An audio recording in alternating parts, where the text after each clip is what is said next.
Jill Mead's renovating her central London flat, along with her boyfriend, Steve Benbow. It's May, and they want it on the rental market by August. Jill's making a start on the painting herself to keep the costs down. Time to offer some advice. Oh, this is a really nice colour. Do you like it, really? Yeah. You see, I thought you were going to come in and say, you can't put this on the wall because it's not neutral enough.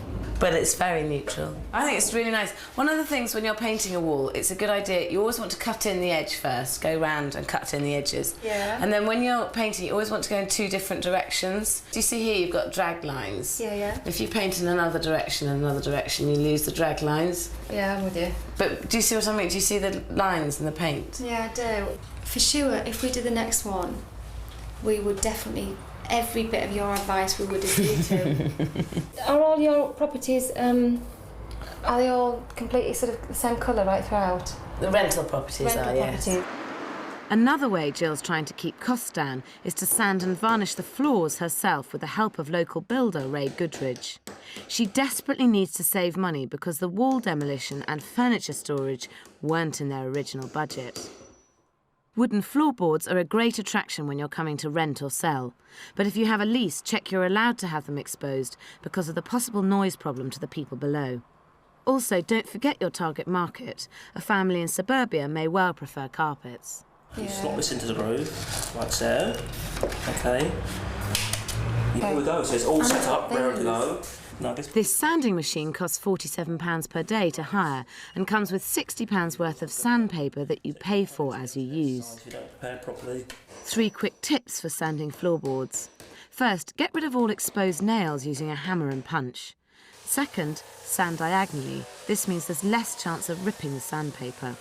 And third, never stand still with the sander on because this can leave unsightly grooves. A couple of weeks later, and Jill and Steve are off to see their kitchen designer, Simon Turner. He's got materials to show them for their handmade kitchen, which will include copper-fronted units and an expensive oak worktop. I've advised them against this, as a simple, cheap, off-the-peg kitchen would be better for the wear and tear of renting. I thought I'd meet them there to try to persuade them to be less extravagant. I suspect lots of expensive materials are about to be dangled in front of them. So, how are you getting on with the design of the kitchen? We've got a set of drawings, sort of rough sketches after what we discussed already, and also got some samples of wood and things to show you. So that's probably the best way to start, is actually sort of go through the materials that we've got. And you can have a look at those, see if you like them, see if you think they're appropriate for a flat that's going to be rented out. This is the copper. Cool, that's a nice colour, isn't it? Okay, sorry, it's a bit of a strange shape, this one. But Beautiful. basically, this is used copper. This came from an old people's home in New Haven. That's actually outside, is it? Yeah, that's the bit that was actually on the roof. You can actually do it in sort of use chemicals to actually get it like that, but this has actually been sitting outside for 40, 50 years, so it's actually done it naturally. How would you look at attaching it onto the doors then? How You does that work? literally just wrap it round.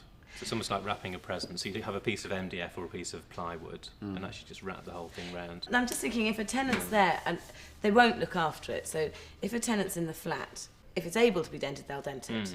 You know, this is a flat to rent. It's to renting out, isn't it? And they need to be very tough and very durable, or easily replaceable.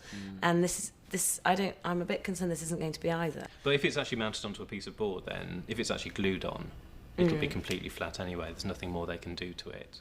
I'm not convinced. Anyway, worktop's next. This is French, actually.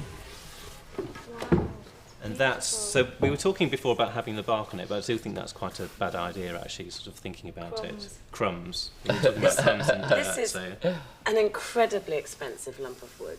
How much would a 3-metre length of this worktop be? It'd be about £400, something like that.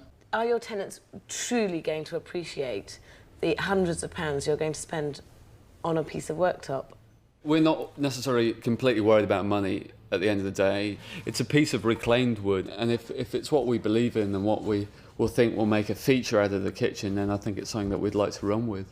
I mean, I know they're tenants, but to a certain extent we are going to try and find someone with a similar sensibility. I really hope that you do get these wonderful tenants who think, oh, there's been so much love and effort put into this flat, we're really going to look after it and create it and have it as our home. But I'm not sure that everyone else in London is quite as nice as you. This kitchen should cost £7,500, but they're doing £5,000 of photography for Simon's new brochure, bringing the total cost down to £2,500. So they're on budget, but they're still far too personally involved. Believe me, I've seen rental flats with worktops like this cleaved in half by evil tenants. Now the kitchen's sorted out, it's time to hunt for more reclaimed articles for their flat. You can find good reclamation yards all over the country. This one's in Camberwell, South London. Wow, look, this is wonderful. And we're after some cheap taps for the kitchen. I've dealt with these places for years as I've been doing up properties. Here's some tips to help you close the deal. Now these ones are gorgeous, John. What would those be? They're 125. Can I get them out? Yeah. 125? Yeah. Rule number 1, don't go too low. Maybe start at 2/3 of the price. Yeah, 125. So would you take 80? I'll take 100. If you take 100, you take 90. Oh no. Rule number 2, have a laugh, but be polite. Oh, I will. Of course I will. 70 quid. Rule number 3, for that extra last-minute discount, get the money in his hand as soon as humanly possible. Just think that's 6 beers, that's 12 beers, that's 18 beers. Think how many beers you can have tonight with that, for those. Oh, you see? Now that is a deal, isn't it? Yeah, go on. Thanks, Yeah, John. Thank you yeah. very much, mate. Cheers, John. Thank you. Thank you very much. Do you want a job? So that's a done deal. Jill and Steve had their kitchen taps for about 1/4 of the price that they would have cost bought new. Next, they want a bargain bathroom suite. I'd suggested getting one dirt cheap in a discount warehouse, but Jill and Steve want something unique and, unfortunately, expensive. If you're after the same, then head to a specialist reclamation centre. And a system for this? What about this one? Now this is one that hasn't been refurbished. Yeah, I mean, I've taken the main guts out of it. I've taken out the siphon. We've kind of the ball cock and the overflows all come off. All you've got to do is use a bit of elbow grease, descale it. How much would that be? This whole thing, if this was A1 and in the showroom, you'd be looking around about sort of 225, 250, something like that. Okay. If you want to do the work yourself, which won't take much now that most of it's been done, around 150 I could do that for. Wow. £100 discount. It pays to ask about these things. And it's a quality suite, not a modern and mass-produced one. This is probably a good compromise because it's still got style, but it's relatively cheap. So Jill and Steve have picked up a suite for £500. Still too expensive, I think. What do you think? Yeah, I think they're lovely. I think they're fine. Yeah, it's what you really want as well, isn't it? So in goes the new suite, piece by piece. But it's come at a high price. To get the whole bathroom done comes to £2,000, twice what I told them to budget for. They're really living dangerously.